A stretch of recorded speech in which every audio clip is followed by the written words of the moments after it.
Assalamualaikum warahmatullahi wabarakatuh. Kami dari kelompok 6 izin mempresentasikan hasil diskusi kami mengenai kebijakan hukum zakat di Indonesia.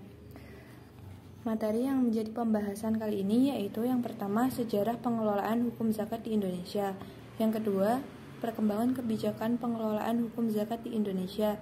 Dan yang ketiga yaitu implementasi zakat dan kebijakan pemerintah dalam pengelolaan zakat.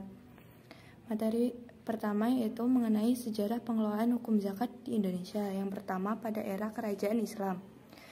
Pada awal masa kerajaan Islam, zakat di Nusantara dikelola dengan rasa semangat modern yang kuat. Pada saat itu, zakat merupakan suatu kegiatan yang dapat diinvestasikan dalam bentuk pembayaran pajak. Awal mula zakat merupakan upeti seperti kebanyakan pada umumnya, tapi hanya membuat rakyat menjadi miskin dan semakin merana. Oleh karena itu, dengan adanya semangat zakat, lembaga upeti tadi harus bisa menjadi sarana agar bisa menjadi efektif untuk mensejahterakan kaum muslim. Pada masa kerajaan sendirilah yang mengelola zakat. Kerajaan berperan aktif dalam pengumpulan dana zakat. Pemungutan ini biasanya berlangsung di pasar-pasar. Orang yang berkebun, muara sungai yang dilewati perahu, orang yang menanam di hutan berladang, maka dari itu banyak ragam zakat yang dapat diperoleh dari hasil kehidupan warga. Yang kedua yaitu era kolonialisme. Zakat di masa ini mempunyai peran yang sangat luar biasa, yaitu sebagai sumber dana berjuang melawan penjajah barat pada masa dahulu. Karena telah mengetahui apa itu manfaat zakat yang demikian, pemerintah Hindia Belanda melarang semua pegawai mengeluarkan harta zakat mereka, yang berimbas melemahnya dana perjuangan rakyat dan lemahnya sumber keuangan, dan terjadilah hambatan terselenggarakannya kegiatan membayar zakat. Yang ketiga yaitu pada era kemerdekaan.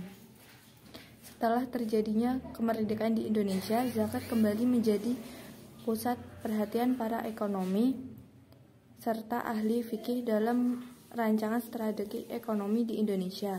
Dalam Undang-Undang Dasar 1945 tertera bahwasanya adanya kebebasan dalam menjalankan syariat beragama dalam pasal 29.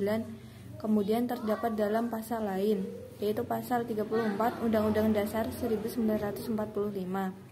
Kemudian muncullah Surat Edaran tahun 1951 mengenai zakat fitrah. Zakat fitrah akan dikelola sesuai dengan hukum agama serta diawasi oleh Kementerian Agama. Mulailah penyusunan rancangan undang-undang tentang zakat, baik itu pengumpulan, pembagian dana zakat, serta ide pembentukan Baitul Mal di tahun 1964, tetapi belum diajukan kepada Presiden maupun DPR.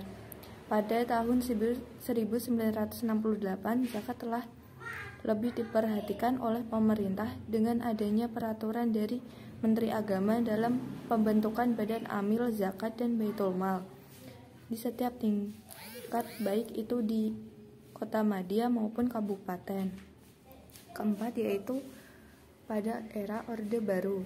Pada masa Orde Baru ini, perkembangan zakat berbeda-beda di setiap daerahnya. Ada yang masih di tahap konsep atau masih di kabupatennya saja seperti Jawa Timur, atau hanya kanwil agama setempat yang melakukan. Oleh karena itu, penarikan zakat juga bervariasi. Kalau di Jawa Barat masih zakat fitrahnya saja. DKI Jakarta selain zakat ditambah dengan infak dan sedekah. Selebihnya masih meniru bagaimana masa awal tersebarnya agama Islam, yaitu penarikan dilakukan untuk semua macam harta yang diwajibkan untuk zakatnya. Di tahun 1991, Menteri Dalam Negeri dan Menteri Agama mengeluarkan keputusan nomor 29 dan 47 di tahun 1991 tentang pelatihan badan amil zakat, sedekah dan infak. Kemudian dilanjut zakat arahan Menteri Agama nomor 5 tahun 1991 tentang pedoman dan teknis pembinaan umum badan amil zakat, infak dan sedekah tahun 1988 nomor 7 oleh Menteri Dalam Negeri. Untuk selanjutnya yaitu era reformasi. Adanya reformasi kesempatan yang sangat luar biasa untuk mewujudkan rencana RUU tentang manajemen zakat yang sudah 50 tahun diperjuangkan oleh Komisi DPR memiliki tanggung jawab dalam pembahasan RUU ini. Agar RUU utuh ini memakan waktu yang sangat lama karena banyaknya visi dan misi yang berbeda antara DPR dan pemerintah. Saat pihak setuju atas zakat diserahkan dan dikelola oleh masyarakat, dan pihak lainnya mempunyai argumen yang berbeda bahwa zakat diatur berdasarkan Undang-Undang pada tahun 1999 nomor 38 yang bertujuan untuk memajukan perekonomian bangsa dan kesejahteraan sosial. Semua macam undang-undang yang diterbitkan ini mempunyai satu tujuan, yang untuk menyempurnakan sistem pengelolaan zakat. Seperti masa sebelum kemerdekaan, zakat ini digunakan untuk sumber dana perjuangan di era reformasi, yang dimana harapan zakat ini mampu mengangkat keterbelakangan perekonomian. Untuk yang selanjutnya yaitu perkembangan kebijakan pengelolaan hukum zakat di Indonesia.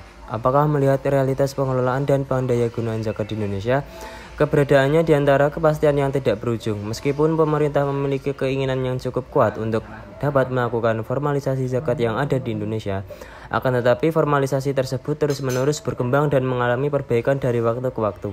Di samping itu, hal ini dapat dikatakan bahwa sebagai wujud kepedulian negara Indonesia terhadap semangat umat Islam dalam berzakat.